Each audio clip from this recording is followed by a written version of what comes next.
ಶುಭೋದಯ ಎಲ್ಲರಿಗೂ. ಇಂದಿನ ಈ ಮಂತ್ರವನ್ನು ಕೊನೆವರೆಗೂ ಕೇಳಿ. ರಾಘವೇಂದ್ರರಾಯರ ಈ ಅದ್ಭುತ ಮಂತ್ರವು ಯಾವುದೇ ಕಾರಣಕ್ಕೂ ತಪ್ಪಿಸಬೇಡಿ, ಏಕೆಂದರೆ ಈ ಮಂತ್ರದಲ್ಲಿ ಅಷ್ಟು ಶಕ್ತಿ ಇದೆ.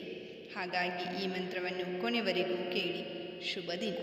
ರಾಘವೇಂದ್ರಂ ಕರುಣಾ ಸಿಂಧೋ ಪ್ರಜ್ಞಾ ವೈರಾಗ್ಯಭೂಷಣಂ ಶ್ರೀಮದ್ವೇದಾಂತ ಗುರು ವಂದೇ. ರಾಘವೇಂದ್ರಂ ಕರುಣಾ ಸಿಂಧೋ ಪ್ರಜ್ಞಾ ವೈರಾಗ್ಯಭೂಷಣಂ ಶ್ರೀಮದ್ವೇದಾಂತ ಗುರು ವಂದೇ. ರಾಘವೇಂದ್ರಂ ಕರುಣಾ ಸಿಂಧೋ ಪ್ರಜ್ಞಾ ವೈರಾಗ್ಯಭೂಷಣಂ ಶ್ರೀಮದ್ವೇದಾಂತ ಗುರು ವಂದೇ.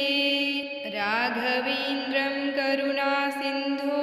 ಪ್ರಜ್ಞಾ ವೈರಾಗ್ಯಭೂಷಣಂ ಶ್ರೀಮದ್ವೇದಾಂತ ಗುರು ವಂದೇ. ರಾಘವೇಂದ್ರಂ ಕರುಣಾ ಸಿಂಧೋ ಪ್ರಜ್ಞಾ ವೈರಾಗ್ಯಭೂಷಣಂ ಶ್ರೀಮದ್ವೇದಾಂತ ಗುರು ವಂದೇ. ರಾಘವೇಂದ್ರಂ ಕರುಣಾ ಸಿಂಧೋ ಪ್ರಜ್ಞಾ ವೈರಾಗ್ಯಭೂಷಣಂ ಶ್ರೀಮದ್ವೇದಾಂತ ಗುರು ವಂದೇ. ರಾಘವೇಂದ್ರಂ ಕರುಣಾ ಸಿಂಧೋ ಪ್ರಜ್ಞಾ ವೈರಾಗ್ಯಭೂಷಣಂ ಶ್ರೀಮದ್ವೇದಾಂತ ಗುರು ವಂದೇ. ರಾಘವೇಂದ್ರಂ ಕರುಣಾ ಸಿಂಧೋ ಪ್ರಜ್ಞಾ ವೈರಾಗ್ಯಭೂಷಣಂ ಶ್ರೀಮದ್ವೇದಾಂತ ಗುರು ವಂದೇ. ರಾಘವೇಂದ್ರಂ ಕರುಣಾ ಸಿಂಧೋ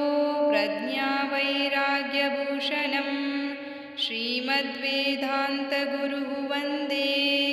ರಾಘವೇಂದ್ರಂ ಕರುಣಾ ಸಿಂಧೋ ಪ್ರಜ್ಞಾ ವೈರಾಗ್ಯಭೂಷಣಂ ಶ್ರೀಮದ್ವೇದಾಂತ ಗುರು ವಂದೇ. ರಾಘವೇಂದ್ರಂ ಕರುಣಾ ಸಿಂಧೋ ಪ್ರಜ್ಞಾ ವೈರಾಗ್ಯಭೂಷಣಂ ಶ್ರೀಮದ್ವೇದಾಂತ ಗುರು ವಂದೇ. ರಾಘವೇಂದ್ರಂ ಕರುಣಾ ಸಿಂಧೋ ಪ್ರಜ್ಞಾ ವೈರಾಗ್ಯಭೂಷಣಂ ಶ್ರೀಮದ್ವೇದಾಂತ ಗುರು ವಂದೇ. ರಾಘವೇಂದ್ರಂ ಕರುಣಾ ಸಿಂಧೋ ಪ್ರಜ್ಞಾ ವೈರಾಗ್ಯಭೂಷಣಂ ಶ್ರೀಮದ್ವೇದಾಂತ ಗುರು ವಂದೇ. ರಾಘವೇಂದ್ರಂ ಕರುಣಾ ಸಿಂಧೋ ಪ್ರಜ್ಞಾ ವೈರಾಗ್ಯಭೂಷಣಂ ಶ್ರೀಮದ್ವೇದಾಂತ ಗುರು ವಂದೇ. ರಾಘವೇಂದ್ರಂ ಕರುಣಾ ಸಿಂಧೋ ಪ್ರಜ್ಞಾ ವೈರಾಗ್ಯಭೂಷಣಂ ಶ್ರೀಮದ್ವೇದಾಂತ ಗುರು ವಂದೇ. ರಾಘವೇಂದ್ರಂ ಕರುಣಾ ಸಿಂಧೋ ಪ್ರಜ್ಞಾ ವೈರಾಗ್ಯಭೂಷಣಂ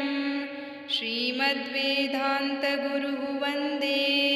ರಾಘವೇಂದ್ರಂ ಕರುಣಾ ಸಿಂಧೋ ಪ್ರಜ್ಞಾ ವೈರಾಗ್ಯಭೂಷಣಂ ಶ್ರೀಮದ್ವೇದಾಂತ ಗುರು ವಂದೇ. ರಾಘವೇಂದ್ರಂ ಕರುಣಾ ಸಿಂಧೋ ಪ್ರಜ್ಞಾ ವೈರಾಗ್ಯಭೂಷಣಂ ಶ್ರೀಮದ್ವೇದಾಂತ ಗುರು ವಂದೇ. ರಾಘವೇಂದ್ರಂ ಕರುಣಾ ಸಿಂಧೋ ಪ್ರಜ್ಞಾ ವೈರಾಗ್ಯಭೂಷಣಂ ಶ್ರೀಮದ್ವೇದಾಂತ ಗುರು ವಂದೇ. ರಾಘವೇಂದ್ರಂ ಕರುಣಾ ಸಿಂಧೋ ಪ್ರಜ್ಞಾ ವೈರಾಗ್ಯಭೂಷಣಂ ಶ್ರೀಮದ್ವೇದಾಂತ ಗುರು ವಂದೇ. ರಾಘವೇಂದ್ರಂ ಕರುಣಾ ಸಿಂಧೋ ಪ್ರಜ್ಞಾ ವೈರಾಗ್ಯಭೂಷಣಂ ಶ್ರೀಮದ್ವೇದಾಂತ ಗುರು ವಂದೇ. ರಾಘವೇಂದ್ರಂ ಕರುಣಾ ಸಿಂಧೋ ಪ್ರಜ್ಞಾ ವೈರಾಗ್ಯಭೂಷಣಂ ಶ್ರೀಮದ್ವೇದಾಂತ ಗುರು ವಂದೇ. ರಾಘವೇಂದ್ರಂ ಕರುಣಾ ಸಿಂಧೋ ಪ್ರಜ್ಞಾ ವೈರಾಗ್ಯಭೂಷಣಂ ಶ್ರೀಮದ್ವೇದಾಂತ ಗುರು ವಂದೇ. ರಾಘವೇಂದ್ರಂ ಕರುಣಾ ಸಿಂಧೋ ಪ್ರಜ್ಞಾ ವೈರಾಗ್ಯಭೂಷಣಂ ಶ್ರೀಮದ್ವೇದಾಂತ ಗುರು ವಂದೇ. ರಾಘವೇಂದ್ರಂ ಕರುಣಾ ಸಿಂಧೋ ಪ್ರಜ್ಞಾ ವೈರಾಗ್ಯಭೂಷಣಂ ಶ್ರೀಮದ್ವೇದಾಂತ ಗುರು ವಂದೇ. ರಾಘವೇಂದ್ರಂ ಕರುಣಾ ಸಿಂಧೋ ಪ್ರಜ್ಞಾ प्रज्ञावैराग्यभूषणं श्रीमद्वेदान्तगुरुः वन्दे राघवेन्द्रं करुणासिन्धो प्रज्ञावैराग्यभूषणं श्रीमद्वेदान्तगुरुः वन्दे राघवेन्द्रं करुणासिन्धो प्रज्ञावैराग्यभूषणं श्रीमद्वेदान्तगुरुः वन्दे राघवेन्द्रं करुणासिन्धो प्रज्ञावैराग्यभूषणं श्रीमद्वेदान्तगुरुः वन्दे राघवेन्द्रं करुणासिन्धो प्रज्ञावैराग्यभूषणं श्रीमद्वेदान्तगुरुः वन्दे राघवेन्द्रं करुणासिन्धो प्रज्ञावैराग्यभूषणं श्रीमद्वेदान्तगुरुः वन्दे राघवेन्द्रं करुणासिन्धो प्रज्ञावैराग्यभूषणं श्रीमद्वेदान्तगुरुः वन्दे राघवेन्द्रं करुणासिन्धो प्रज्ञावैराग्यभूषणं श्रीमद्वेदान्तगुरुः वन्दे राघवेन्द्रं करुणासिन्धो प्रज्ञावैराग्यभूषणं श्रीमद्वेदान्तगुरुः वन्दे राघवेन्द्रं करुणासिन्धो प्रज्ञावैराग्यभूषणं श्रीमद्वेदान्तगुरुः वन्दे राघवेन्द्रं करुणासिन्धो प्रज्ञावैराग्यभूषणं श्रीमद्वेदान्तगुरुः वन्दे राघवेन्द्रं करुणासिन्धो प्रज्ञावैराग्यभूषणं श्रीमद्वेदान्तगुरुः वन्दे राघवेन्द्रं करुणासिन्धो प्रज्ञावैराग्यभूषणं श्रीमद्वेदान्तगुरुः वन्दे राघवेन्द्रं करुणासिन्धो प्रज्ञावैराग्यभूषणं श्रीमद्वेदान्तगुरुः वन्दे राघवेन्द्रं करुणासिन्धो प्रज्ञावैराग्यभूषणं श्रीमद्वेदान्तगुरुः वन्दे राघवेन्द्रं करुणासिन्धो प्रज्ञावैराग्यभूषणं श्रीमद्वेदान्तगुरुः वन्दे राघवेन्द्रं करुणासिन्धो प्रज्ञावैराग्यभूषणं श्रीमद्वेदान्तगुरुः वन्दे राघवेन्द्रं करुणासिन्धो प्रज्ञावैराग्यभूषणं श्रीमद्वेदान्तगुरुः वन्दे राघवेन्द्रं करुणासिन्धो प्रज्ञावैराग्यभूषणं श्रीमद्वेदान्तगुरुः वन्दे राघवेन्द्रं करुणासिन्धो प्रज्ञावैराग्यभूषणं श्रीमद्वेदान्तगुरुः वन्दे राघवेन्द्रं करुणासिन्धो प्रज्ञावैराग्यभूषणं श्रीमद्वेदान्तगुरुः वन्दे राघवेन्द्रं करुणासिन्धो प्रज्ञावैराग्यभूषणं श्रीमद्वेदान्तगुरुः वन्दे राघवेन्द्रं करुणासिन्धो प्रज्ञावैराग्यभूषणं श्रीमद्वेदान्तगुरुः वन्दे राघवेन्द्रं करुणासिन्धो प्रज्ञावैराग्यभूषणं श्रीमद्वेदान्तगुरुः वन्दे राघवेन्द्रं करुणासिन्धो प्रज्ञावैराग्यभूषणं श्रीमद्वेदान्तगुरुः वन्दे राघवेन्द्रं करुणासिन्धो प्रज्ञावैराग्यभूषणं श्रीमद्वेदान्तगुरुः वन्दे राघवेन्द्रं करुणासिन्धो प्रज्ञावैराग्यभूषणं श्रीमद्वेदान्तगुरुः वन्दे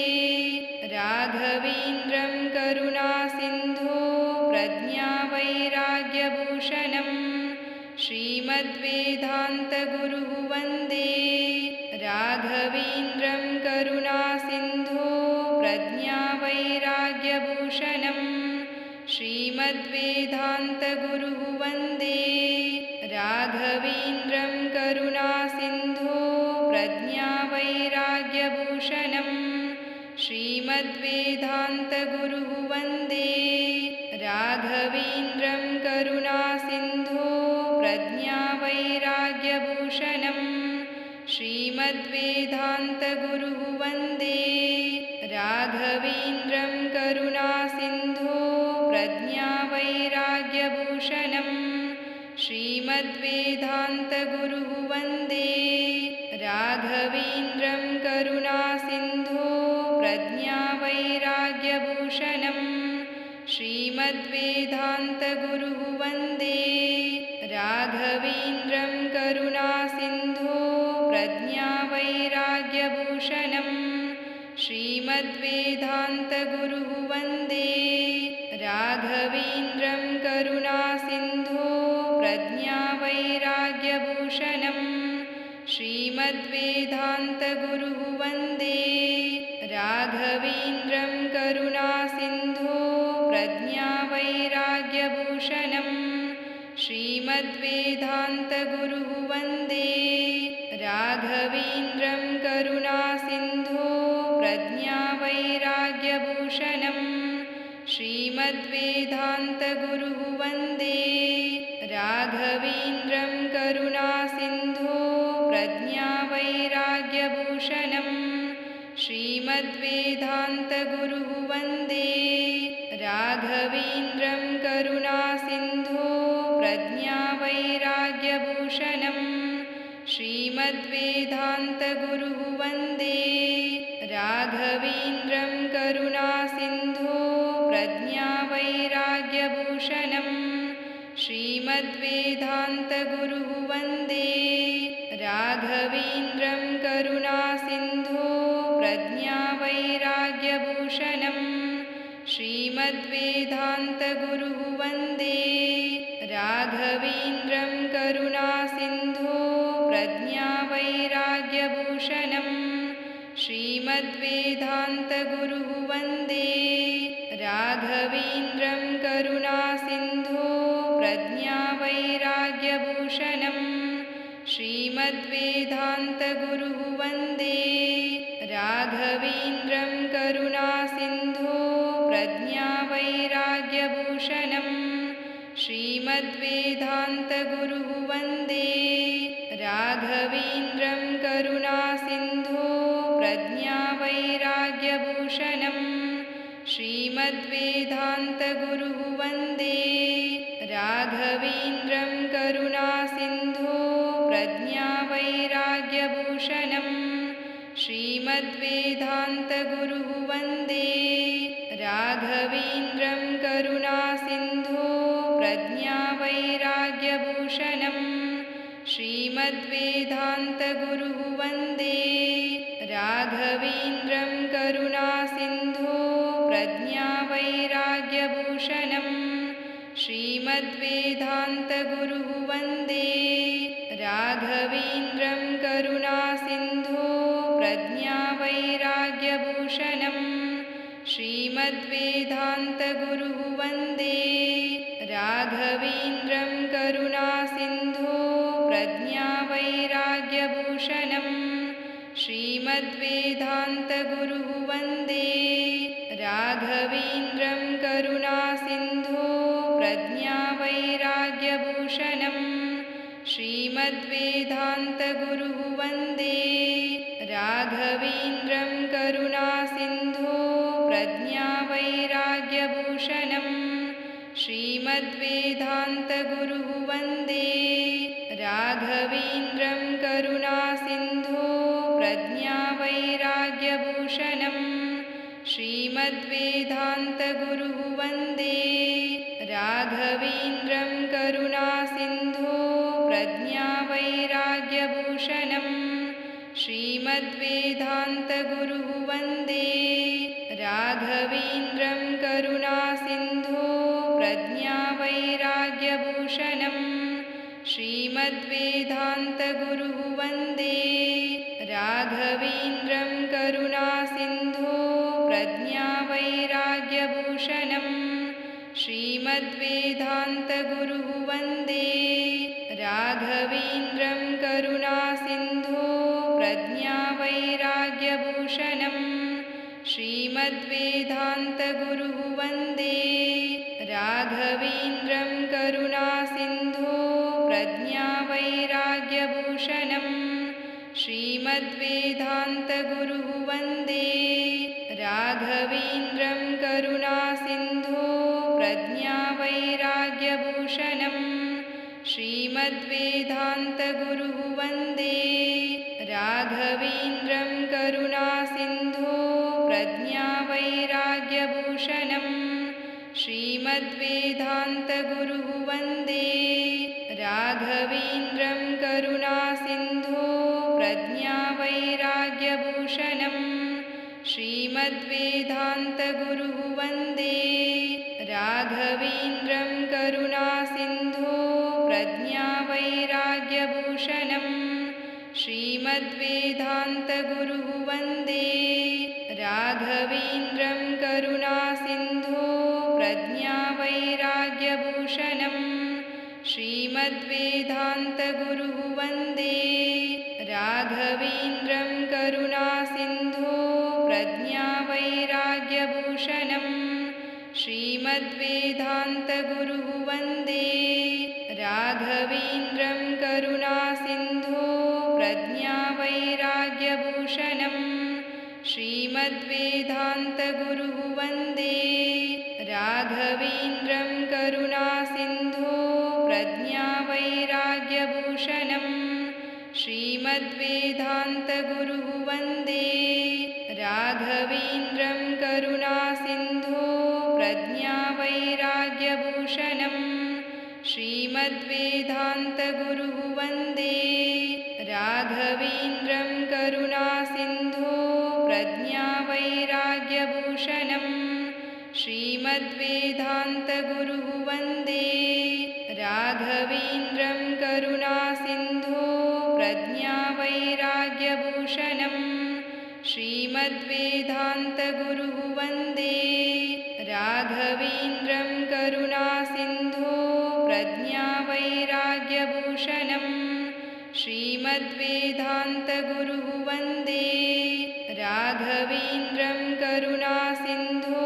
प्रज्ञावैराग्यभूषणं श्रीमद्वेदान्तगुरुः वन्दे राघवेन्द्रं करुणासिन्धो प्रज्ञावैराग्यभूषणं श्रीमद्वेदान्तगुरुः वन्दे राघवेन्द्रं करुणासिन्धो प्रज्ञावैराग्यभूषणं श्रीमद्वेदान्तगुरुः वन्दे राघवेन्द्रं करुणासिन्धो प्रज्ञावैराग्यभूषणं श्रीमद्वेदान्तगुरुः वन्दे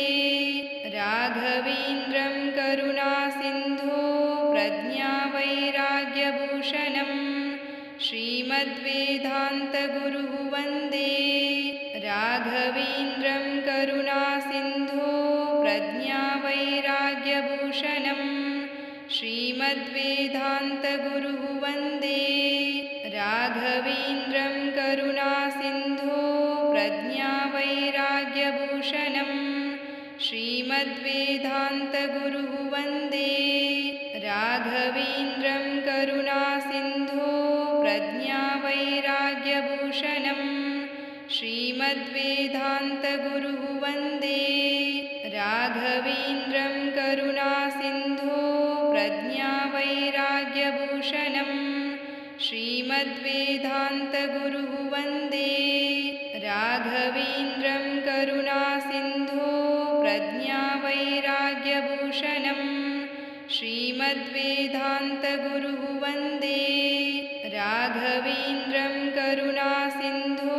प्रज्ञावैराग्यभूषणं श्रीमद्वेदान्तगुरुः वन्दे राघवेन्द्रं करुणासिन्धो प्रज्ञावैराग्यभूषणं श्रीमद्वेदान्तगुरुः वन्दे राघवेन्द्रं करुणासिन्धो प्रज्ञावैराग्यभूषणं श्रीमद्वेदान्तगुरुः वन्दे राघवेन्द्रं करुणासिन्धो प्रज्ञावैराग्यभूषणं श्रीमद्वेदान्तगुरुः वन्दे राघवेन्द्रं करुणासिन्धो प्रज्ञावैराग्यभूषणं श्रीमद्वेदान्तगुरुः वन्दे राघवेन्द्रं करुणासिन्धो प्रज्ञावैराग्यभूषणं श्रीमद्वेदान्तगुरुः वन्दे राघवेन्द्रं करुणासिन्धो प्रज्ञावैराग्यभूषणं श्रीमद्वेदान्तगुरुः वन्दे राघवेन्द्रं करुणासिन्धो प्रज्ञावैराग्यभूषणं श्रीमद्वेदान्तगुरुः वन्दे राघवेन्द्रं करुणासिन्धो प्रज्ञावैराग्यभूषणं श्रीमद्वेदान्तगुरुः वन्दे राघवेन्द्रं करुणासिन्धो प्रज्ञावैराग्यभूषणं श्रीमद्वेदान्तगुरुः वन्दे राघवेन्द्रं करुणासिन्धो प्रज्ञावैराग्यभूषणं श्रीमद्वेदान्तगुरुः वन्दे राघवेन्द्रं करुणासिन्धो प्रज्ञावैराग्यभूषणं श्रीमद्वेदान्तगुरुः वन्दे राघवेन्द्रं करुणासिन्धो प्रज्ञावैराग्यभूषणं श्रीमद्वेदान्तगुरुः वन्दे राघवेन्द्रं करुणासिन्धो प्रज्ञावैराग्यभूषणं श्रीमद्वेदान्तगुरुः वन्दे राघवेन्द्रं करुणासिन्धो प्रज्ञावैराग्यभूषणं श्रीमद्वेदान्तगुरुः वन्दे राघवेन्द्रं करुणासिन्धो प्रज्ञावैराग्यभूषणं श्रीमद्वेदान्तगुरुः वन्दे राघवेन्द्रं करुणासिन्धो प्रज्ञावैराग्यभूषणं श्रीमद्वेदान्तगुरुः वन्दे राघवेन्द्रं करुणासिन्धो प्रज्ञावैराग्यभूषणं श्रीमद्वेदान्तगुरुः वन्दे राघवेन्द्रं करुणासिन्धो प्रज्ञावैराग्यभूषणं श्रीमद्वेदान्तगुरुः वन्दे राघवेन्द्रं करुणासिन्धो प्रज्ञावैराग्यभूषणं श्रीमद्वेदान्तगुरुः वन्दे राघवेन्द्रं करुणासिन्धो प्रज्ञावैराग्यभूषणं श्रीमद्वेदान्तगुरुः वन्दे राघवेन्द्रं करुणासिन्धो प्रज्ञावैराग्यभूषणं श्रीमद्वेदान्तगुरुः वन्दे राघवेन्द्रं करुणासिन्धो प्रज्ञावैराग्यभूषणं श्रीमद्वेदान्तगुरुः वन्दे राघवेन्द्रं करुणासिन्धो प्रज्ञावैराग्यभूषणं श्रीमद्वेदान्तगुरुः वन्दे राघवेन्द्रं करुणासिन्धो प्रज्ञावैराग्यभूषणं श्रीमद्वेदान्तगुरुः वन्दे राघवेन्द्रं करुणासिन्धो प्रज्ञावैराग्यभूषणं श्रीमद्वेदान्तगुरुः वन्दे राघवेन्द्रं करुणासिन्धो प्रज्ञावैराग्यभूषणं श्रीमद्वेदान्तगुरुः वन्दे राघवेन्द्रं करुणासिन्धो प्रज्ञावैराग्यभूषणं श्रीमद्वेदान्तगुरुः वन्दे राघवेन्द्रं करुणासिन्धो प्रज्ञावैराग्यभूषणं प्रज्ञावैराग्यभूषणं श्रीमद्वेदान्तगुरुः वन्दे राघवेन्द्रं करुणासिन्धो प्रज्ञावैराग्यभूषणं श्रीमद्वेदान्तगुरुः वन्दे राघवेन्द्रं करुणासिन्धो प्रज्ञावैराग्यभूषणं श्रीमद्वेदान्तगुरुः वन्दे राघवेन्द्रं करुणासिन्धो प्रज्ञावैराग्यभूषणं श्रीमद्वेदान्तगुरुः वन्दे राघवेन्द्रं करुणासिन्धो प्रज्ञावैराग्यभूषणं श्रीमद्वेदान्तगुरुः वन्दे राघवेन्द्रं करुणासिन्धो प्रज्ञावैराग्यभूषणं श्रीमद्वेदान्तगुरुः वन्दे राघवेन्द्रं करुणासिन्धो प्रज्ञावैराग्यभूषणं श्रीमद्वेदान्तगुरुः वन्दे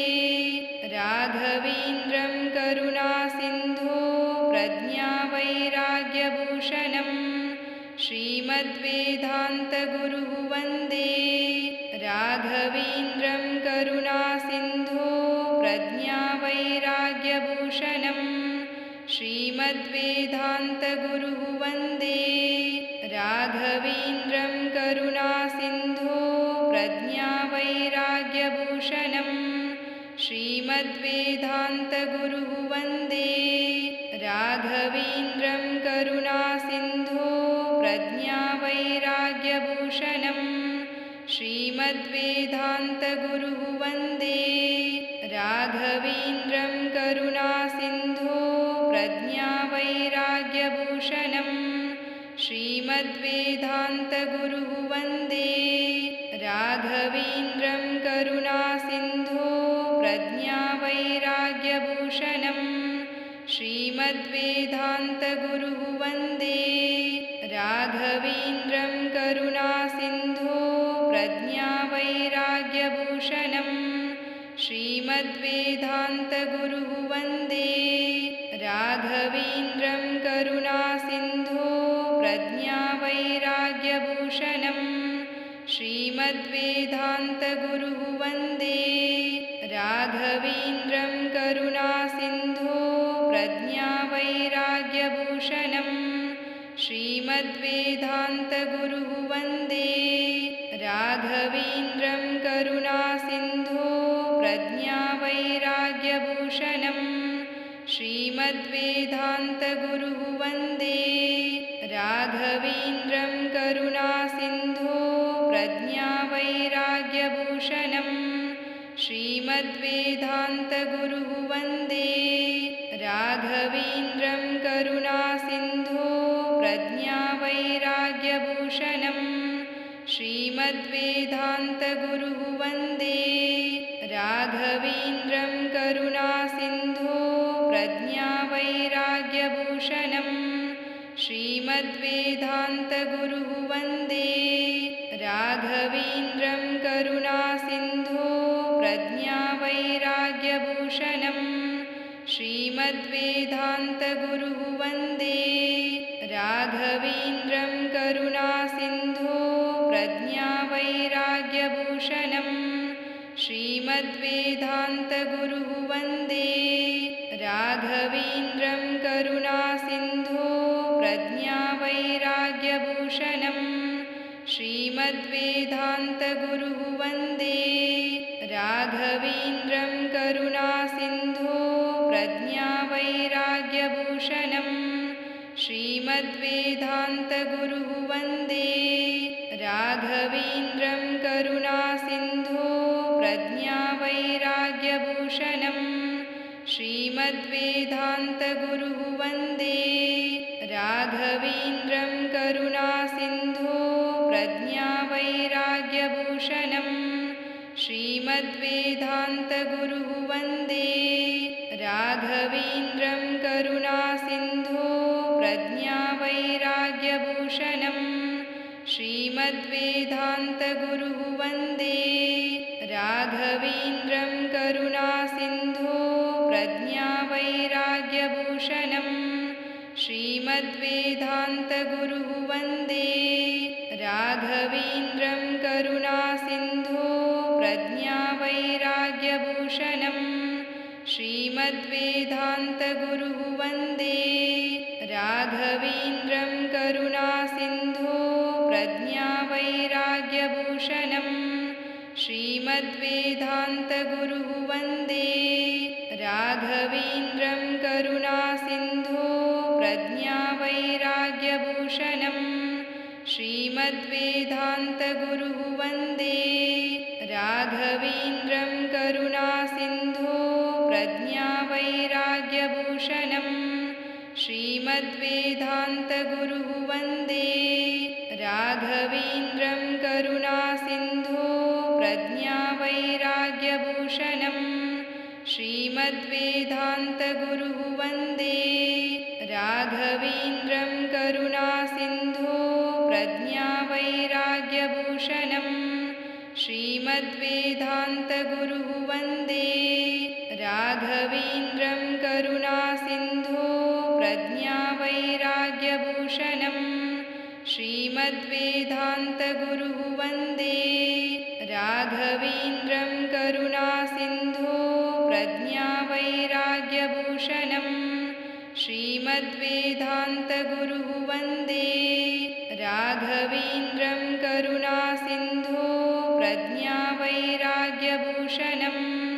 श्रीमद्वेदान्तगुरुः वन्दे राघवेन्द्रं करुणासिन्धो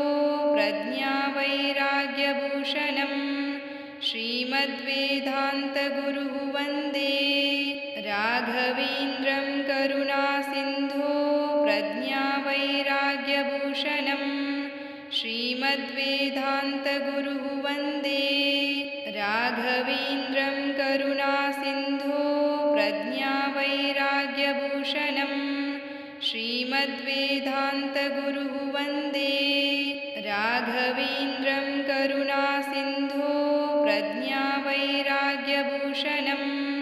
श्रीमद्वेदान्तगुरुः वन्दे राघवेन्द्रं करुणासिन्धो प्रज्ञावैराग्यभूषणं श्रीमद्वेदान्तगुरुः वन्दे राघवेन्द्रं करुणासिन्धो प्रज्ञावैराग्यभूषणं श्रीमद्वेदान्तगुरुः वन्दे राघवेन्द्रं करुणासिन्धो प्रज्ञावैराग्यभूषणं श्रीमद्वेदान्तगुरुः वन्दे राघवेन्द्रं करुणासिन्धो प्रज्ञावैराग्यभूषणं श्रीमद्वेदान्तगुरुः वन्दे राघवेन्द्रं करुणासिन्धो प्रज्ञावैराग्यभूषणं श्रीमद्वेदान्तगुरुः वन्दे राघवेन्द्रं करुणासिन्धो प्रज्ञावैराग्यभूषणं श्रीमद्वेदान्तगुरुः वन्दे राघवेन्द्रं करुणासिन्धो प्रज्ञावैराग्यभूषणं श्रीमद्वेदान्तगुरुः वन्दे राघवेन्द्रं करुणासिन्धो प्रज्ञावैराग्यभूषणं श्रीमद्वेदान्तगुरुः वन्दे राघवेन्द्रं करुणासिन्धो प्रज्ञावैराग्यभूषणं श्रीमद्वेदान्तगुरुः वन्दे राघवेन्द्रं करुणासिन्धो प्रज्ञावैराग्यभूषणं श्रीमद्वेदान्तगुरुः वन्दे राघवेन्द्रं करुणासिन्धो प्रज्ञावैराग्यभूषणं श्रीमद्वेदान्तगुरुः वन्दे राघवेन्द्रं करुणासिन्धो प्रज्ञावैराग्यभूषणं श्रीमद्वेदान्तगुरुः वन्दे राघवेन्द्रं करुणासिन्धो प्रज्ञावैराग्यभूषणं श्रीमद्वेदान्तगुरुः वन्दे राघवेन्द्रं करुणासिन्धो प्रज्ञावैराग्यभूषणं श्रीमद्वेदान्तगुरुः वन्दे राघवेन्द्रं करुणासिन्धो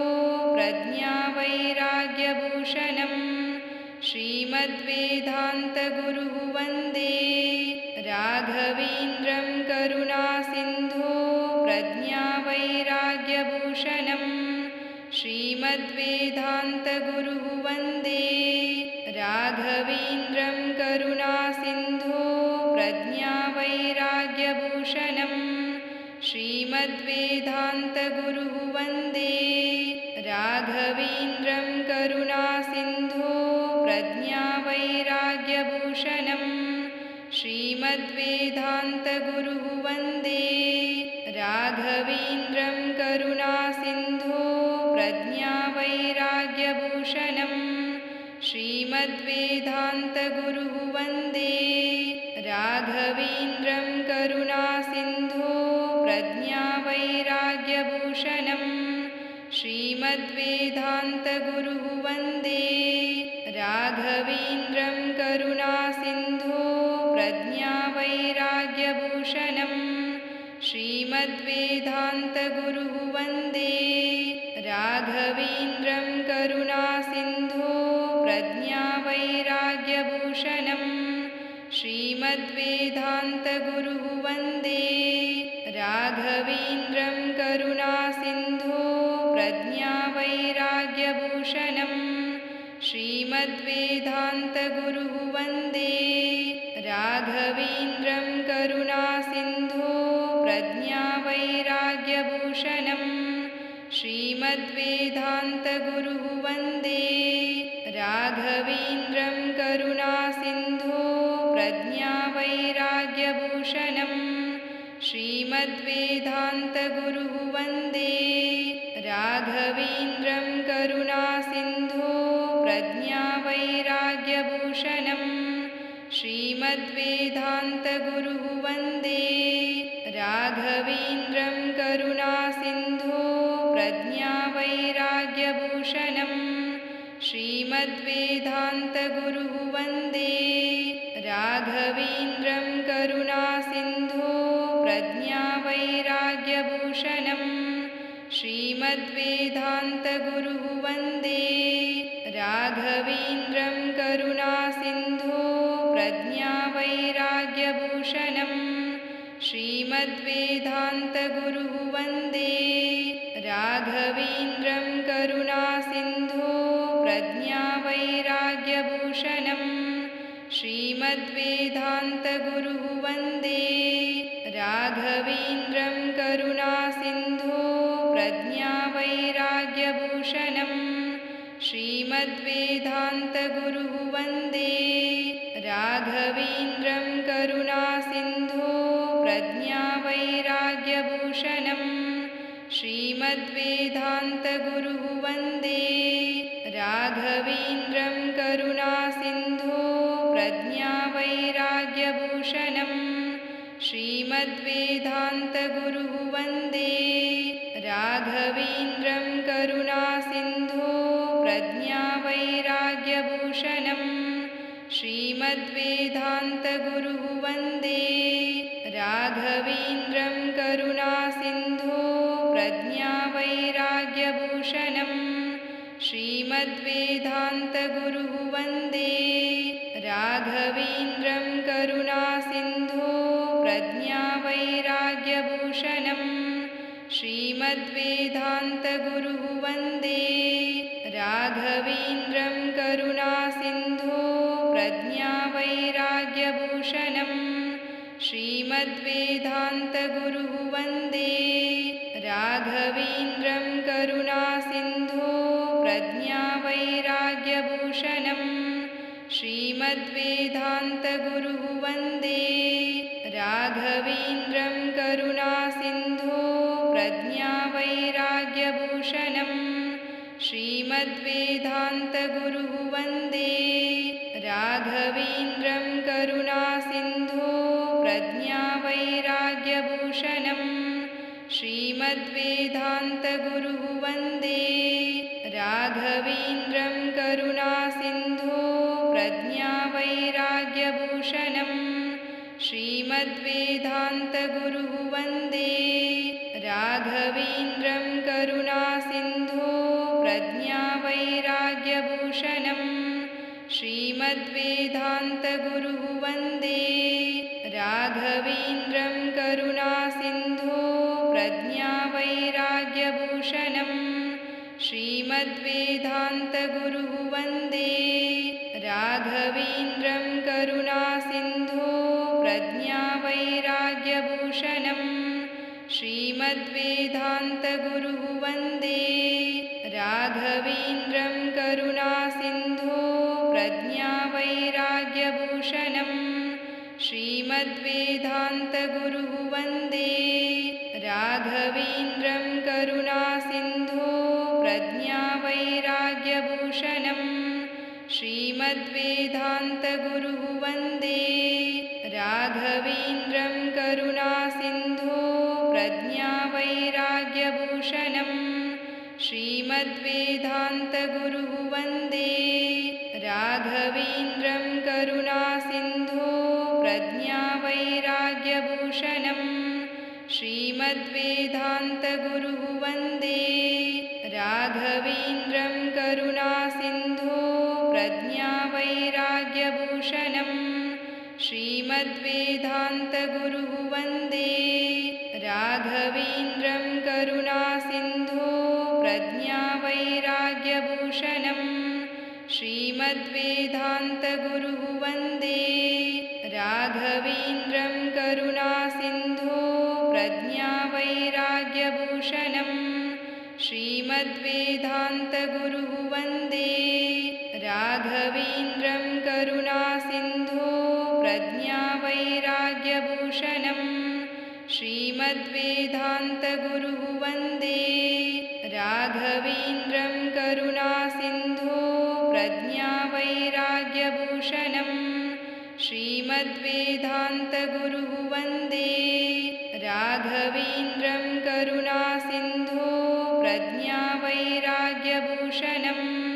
श्रीमद्वेदान्तगुरुः वन्दे राघवेन्द्रं करुणासिन्धो प्रज्ञावैराग्यभूषणं श्रीमद्वेदान्तगुरुः वन्दे राघवेन्द्रं करुणासिन्धो प्रज्ञावैराग्यभूषणं श्रीमद्वेदान्तगुरुः वन्दे राघवेन्द्रं करुणासिन्धो प्रज्ञावैराग्यभूषणं श्रीमद्वेदान्तगुरुः वन्दे राघवेन्द्रं करुणासिन्धो प्रज्ञावैराग्यभूषणं श्रीमद्वेदान्तगुरुः वन्दे राघवेन्द्रं करुणासिन्धो प्रज्ञावैराग्यभूषणं श्रीमद्वेदान्तगुरुः वन्दे राघवेन्द्रं करुणासिन्धो प्रज्ञावैराग्यभूषणं श्रीमद्वेदान्तगुरुः वन्दे राघवेन्द्रं करुणासिन्धो प्रज्ञावैराग्यभूषणं श्रीमद्वेदान्तगुरुः वन्दे राघवेन्द्रं करुणासिन्धो प्रज्ञावैराग्यभूषणं श्रीमद्वेदान्तगुरुः वन्दे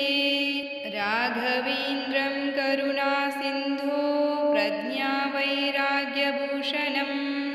श्रीमद्वेदान्तगुरुः वन्दे राघवेन्द्रं करुणासिन्धो प्रज्ञावैराग्यभूषणं श्रीमद्वेदान्तगुरुः वन्दे राघवेन्द्रं करुणासिन्धो प्रज्ञावैराग्यभूषणं श्रीमद्वेदान्तगुरुः वन्दे राघवेन्द्रं करुणासिन्धो प्रज्ञावैराग्यभूषणं श्रीमद्वेदान्तगुरुः वन्दे राघवेन्द्रं करुणासिन्धो प्रज्ञावैराग्यभूषणं श्रीमद्वेदान्तगुरुः वन्दे राघवेन्द्रं करुणासिन्धो प्रज्ञावैराग्यभूषणं श्रीमद्वेदान्तगुरुः वन्दे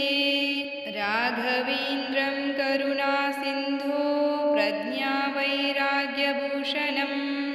श्रीमद्वेदान्तगुरुः वन्दे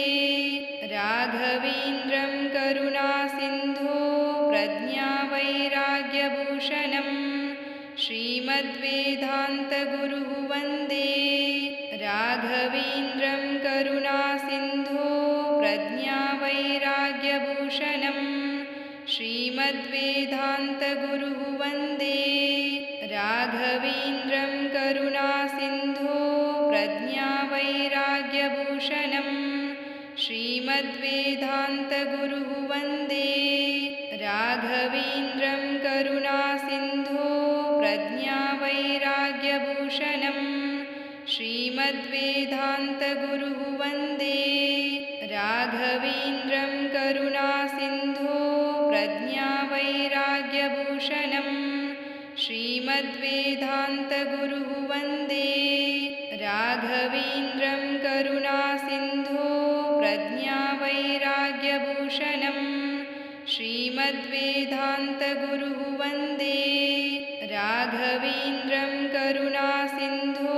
प्रज्ञावैराग्यभूषणं श्रीमद्वेदान्तगुरुः वन्दे राघवेन्द्रं करुणासिन्धो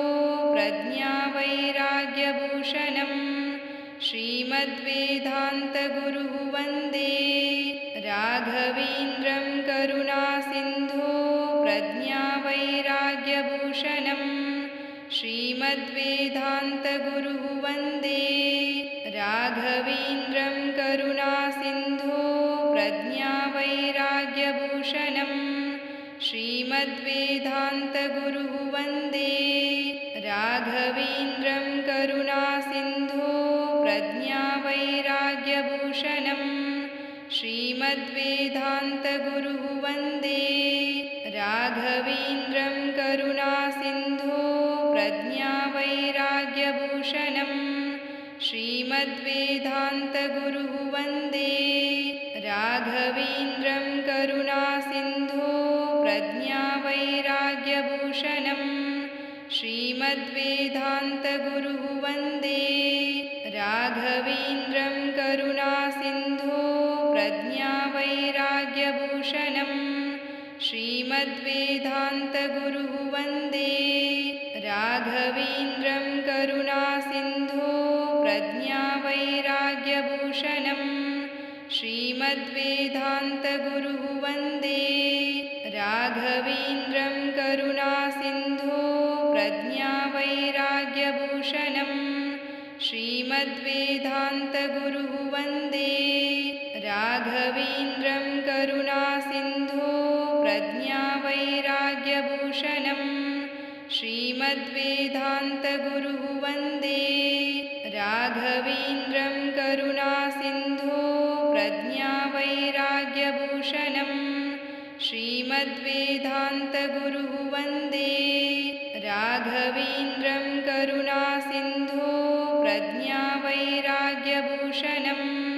श्रीमद्वेदान्तगुरुः वन्दे राघवेन्द्रं करुणासिन्धो प्रज्ञावैराग्यभूषणं श्रीमद्वेदान्तगुरुः वन्दे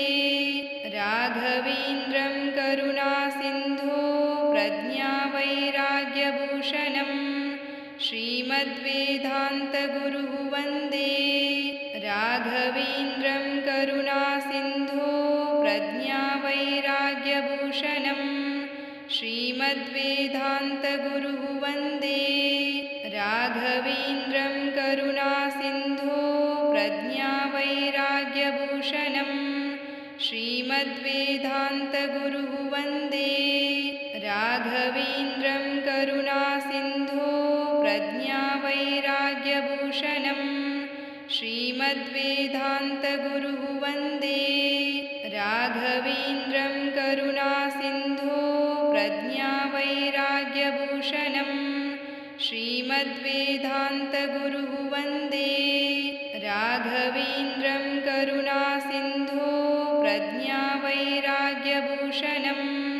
श्री श्रीमद्वेदान्तगुरुः वन्दे राघवेन्द्रं करुणासिन्धो प्रज्ञावैराग्यभूषणम् श्रीमद्वेदान्तगुरुः वन्दे राघवेन्द्रं करुणासिन्धो प्रज्ञावैराग्यभूषणम् श्रीमद्वेदान्तगुरुः वन्दे राघवेन्द्रं करुणासिन्धो प्रज्ञावैराग्यभूषणम् श्रीमद्वेदान्तगुरुः वन्दे राघवेन्द्रं करुणासिन्धो प्रज्ञावैराग्यभूषणम् श्रीमद्वेदान्तगुरुः वन्दे राघवेन्द्रं करुणासिन्धो प्रज्ञावैराग्यभूषणम् श्रीमद्वेदान्तगुरुः वन्दे राघवेन्द्रं करुणासिन्धो प्रज्ञावैराग्यभूषणम् श्रीमद्वेदान्तगुरुः वन्दे राघवेन्द्रं करुणासिन्धो प्रज्ञावैराग्यभूषणम् श्रीमद्वेदान्तगुरुः वन्दे राघवेन्द्रं करुणासिन्धो प्रज्ञावैराग्यभूषणम् श्रीमद्वेदान्तगुरुः वन्दे राघवेन्द्रं करुणासिन्धो प्रज्ञावैराग्यभूषणम् श्रीमद्वेदान्तगुरुः वन्दे राघवेन्द्रं करुणासिन्धो प्रज्ञावैराग्यभूषणम् श्रीमद्वेदान्तगुरुः वन्दे राघवेन्द्रं करुणासिन्धो प्रज्ञावैराग्यभूषणम् श्रीमद्वेदान्तगुरुः वन्दे राघवेन्द्रं करुणासिन्धो प्रज्ञावैराग्यभूषणम् श्रीमद्वेदान्तगुरुः वन्दे राघवेन्द्रं करुणासिन्धो प्रज्ञावैराग्यभूषणम् श्रीमद्वेदान्तगुरुः वन्दे राघवेन्द्रं करुणासिन्धो प्रज्ञावैराग्यभूषणम् श्रीमद्वेदान्तगुरुः वन्दे राघवेन्द्रं करुणासिन्धो प्रज्ञावैराग्यभूषणम् श्रीमद्वेदान्तगुरुः वन्दे राघवेन्द्रं करुणासिन्धो प्रज्ञावैराग्यभूषणम् श्रीमद्वेदान्तगुरुः वन्दे राघवेन्द्रं करुणासिन्धो प्रज्ञावैराग्यभूषणम् श्रीमद्वेदान्तगुरुः वन्दे राघवेन्द्रं करुणासिन्धो प्रज्ञावैराग्यभूषणम् श्रीमद्वेदान्तगुरुः वन्दे राघवेन्द्रं करुणासिन्धो प्रज्ञावैराग्यभूषणम् श्रीमद्वेदान्तगुरुः वन्दे राघवेन्द्रं करुणासिन्धो प्रज्ञावैराग्यभूषणम् श्रीमद्वेदान्तगुरुः वन्दे राघवेन्द्रं करुणासिन्धो प्रज्ञावैराग्यभूषणम् श्रीमद्वेदान्तगुरुः वन्दे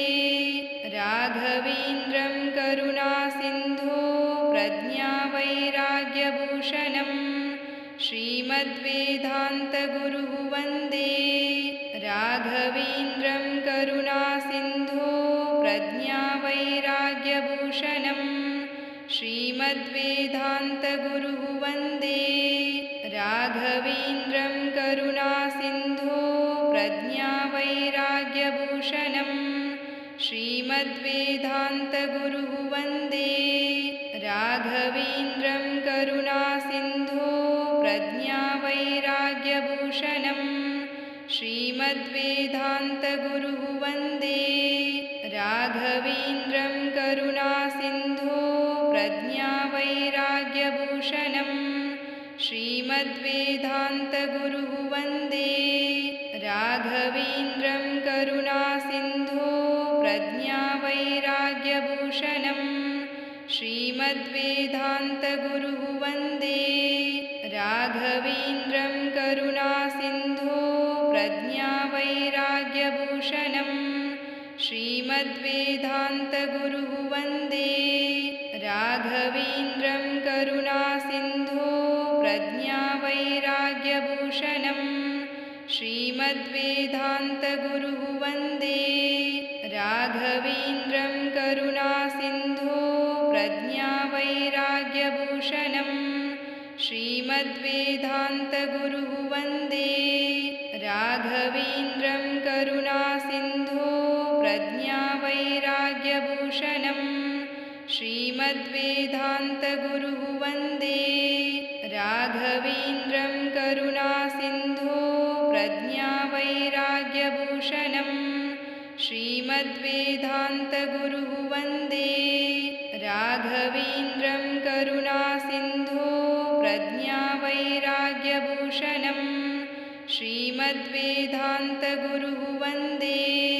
राघवेन्द्रं करुणासिन्धो प्रज्ञावैराग्यभूषणं श्रीमद्वेदान्तगुरुः वन्दे राघवेन्द्रं करुणासिन्धो प्रज्ञावैराग्यभूषणं श्रीमद्वेदान्तगुरुः वन्दे राघवेन्द्रं करुणासिन्धो प्रज्ञावैराग्यभूषणं श्रीमद्वेदान्तगुरुः वन्दे राघवेन्द्रं करुणासिन्धो प्रज्ञावैराग्यभूषणं श्रीमद्वेदान्तगुरुः वन्दे राघवेन्द्रं करुणासिन्धो प्रज्ञावैराग्यभूषणं श्रीमद्वेदान्तगुरुः वन्दे राघवेन्द्रं करुणासिन्धो प्रज्ञावैराग्यभूषणं श्रीमद्वेदान्तगुरुः वन्दे राघवेन्द्रं करुणासिन्धो प्रज्ञावैराग्यभूषणं श्रीमद्वेदान्तगुरुः वन्दे राघवेन्द्रं करुणासिन्धो प्रज्ञावैराग्यभूषणं श्रीमद्वेदान्तगुरुः वन्दे राघवेन्द्रं करुणासिन्धो प्रज्ञावैराग्यभूषणं श्रीमद्वेदान्तगुरुः वन्दे राघवेन्द्रं करुणासिन्धो प्रज्ञावैराग्यभूषणं श्रीमद्वेदान्तगुरुः वन्दे राघवेन्द्रं करुणासिन्धो प्रज्ञावैराग्यभूषणं श्रीमद्वेदान्तगुरुः वन्दे राघवेन्द्रं करुणासिन्धो प्रज्ञावैराग्यभूषणं श्रीमद्वेदान्तगुरुः वन्दे राघवेन्द्रं करुणासिन्धो प्रज्ञावैराग्यभूषणं श्रीमद्वेदान्तगुरुः वन्दे राघवेन्द्रं करुणासिन्धो प्रज्ञावैराग्यभूषणं श्रीमद्वेदान्तगुरुः वन्दे राघवेन्द्रं करुणासिन्धो प्रज्ञावैराग्यभूषणं श्रीमद्वेदान्तगुरुः वन्दे राघवेन्द्रं करुणासिन्धो प्रज्ञावैराग्यभूषणं श्रीमद्वेदान्तगुरुः वन्दे राघवेन्द्रं करुणासिन्धो प्रज्ञावैराग्यभूषणं श्रीमद्वेदान्तगुरुः वन्दे राघवेन्द्रं करुणासिन्धो प्रज्ञावैराग्यभूषणं श्रीमद्वेदान्तगुरुः वन्दे राघवेन्द्रं करुणासिन्धो प्रज्ञावैराग्यभूषणं श्रीमद्वेदान्तगुरुः वन्दे राघवेन्द्रं करुणासिन्धो प्रज्ञावैराग्यभूषणं श्रीमद्वेदान्तगुरुः वन्दे राघवेन्द्रं करुणासिन्धो प्रज्ञावैराग्यभूषणं श्रीमद्वेदान्तगुरुः श्रीमद्वेदान्तगुरुः वन्दे राघवेन्द्रं करुणासिन्धो प्रज्ञावैराग्यभूषणं श्रीमद्वेदान्तगुरुः वन्दे